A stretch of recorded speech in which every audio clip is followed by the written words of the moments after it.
இவங்க சுத்துறாங்களா இவங்க சுத்தட்டுங்க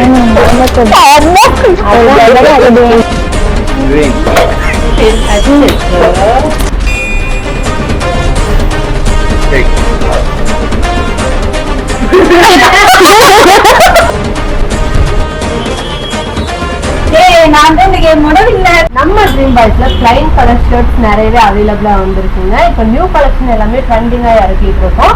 ஒவ்வொரு கலர்ஸ் பாத்தீங்கன்னா நீங்க பளிச்சு நீங்க பார்த்தவனே எடுக்கிற மாதிரி உங்களை கவர்ற விதமான கலர்ஸ் எல்லாம் நாங்க வச்சிருக்கோங்க. அது மட்டும் இல்லைங்க, நம்ம கிட்ட 22 கலர்ஸ் அவைலபிளா இருக்குங்க. வீடியோ எண்ட்ல அந்த கலர்ஸ் உங்களுக்கு அப்டேட் பண்றோம். இந்த மாதிரி கலெக்ஷன்ஸ் வேணும்னா ட்ரீம் பாய்ஸை வந்து விசிட் பண்ணுங்க. இந்த சேலஞ்ச்ல நீங்களும் வந்து கலந்துக்கோங்க.